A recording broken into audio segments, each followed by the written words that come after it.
कि हनुमान जी वक्त आ गया है कि हमने इस इतिहास में लड़ाइयां लड़ी, अब वक्त आ गया कि राजस्थान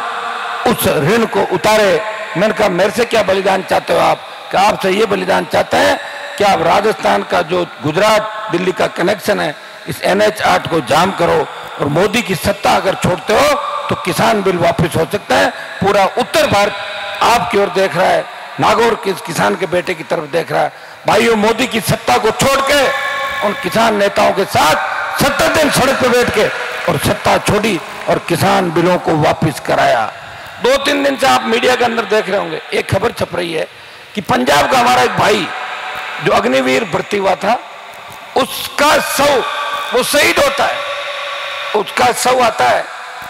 एक मिनट, उसका शव आता है, एक एम्बुलेंस के अंदर 4 आदमी आते हैं और उसके घर पे शव को रख के जाते हैं। एक शहीदों का सम्मान हुआ करता था, सम्मान हो रहा है, लेकिन अग्निवीर भर्ती के अंदर जो बच्चे जा रहे हैं उनको यही है कि नहीं तो शहीद का दर्जा मिलेगा और 25% को रखेंगे, 75 को वापस भेज देंगे। सेना के सम्मान में अगर देश का कोई सांसद सड़क पर आया जिसने मोदी से टक्कर लेने के लिए लोकसभा ऑल पार्टी मीटिंग और जोधपुर में 2 लाख जवानों की रैली करके संदेश दिया, प्रधानमंत्री जी मैं फिर आ रहा हूं दिल्ली की तरफ, तैयार हो जाओ, सेना के सम्मान को ठेस नहीं लगने देंगे। वो अग्निवीर के खिलाफ था, वो सेना के सम्मान में अग्निपथ योजना को वापस लेने की बात कर रहा था। किसान के बेटे बहुत सारे MP देश के अंदर, बहुत सी पार्टियां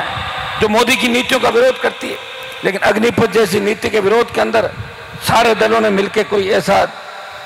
फार्मूला तय नहीं किया जिससे लोकसभा को ठप कराया जा सके। एक व्यक्ति आपकी लड़ाई लड़ रहा है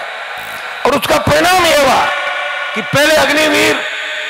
की जो भर्ती हुई उसमें यह तय हुआ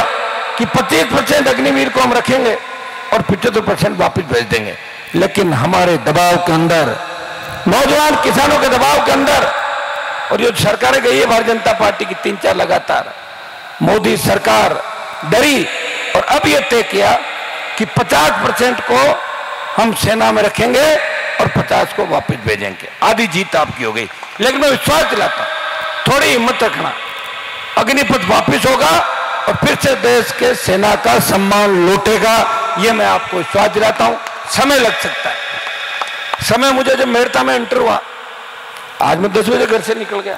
बड़ा अचंभित है लोग, 10 बजे कैसे निकल गया।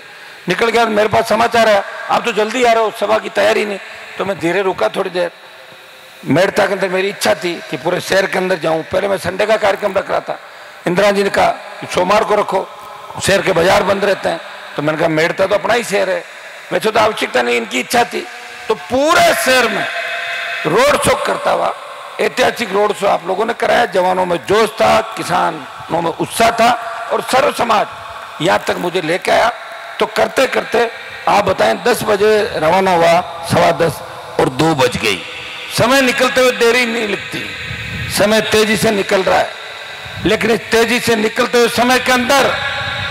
अपनी पूरी जवानी इस किसान कौम के खातिर बर्बाद करके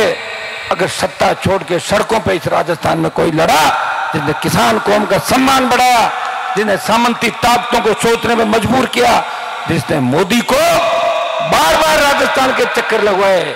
अमित शाह को राजस्थान के चक्कर लगवाए, वो नागौर का सांसद है, वो किसान का बेटा है, न वो किससे डरता है, न थकता है, न रुकता है और न झुकता है, टूट सकता है, लेकिन किसान कौम के खातिर हमेशा उसे लड़ता हुआ देखोगे। मेरे समाज के साथ साथ गुजर, मीणा, यादव, मेघवाल,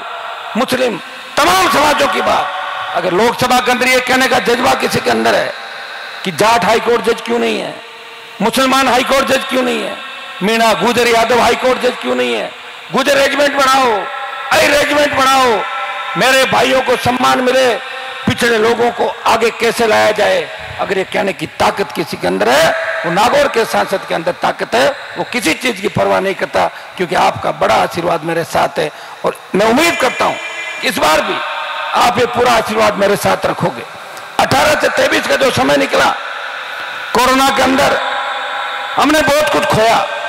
50 लाख मौतें कोरोना से देश के अंदर हुई, उसकी सीधी सीधी जिम्मेदारी है नरेंद्र मोदी की जिम्मेदारी है। पहला जब मरीज कोविड का आया था, अगर उस समय उस मरीज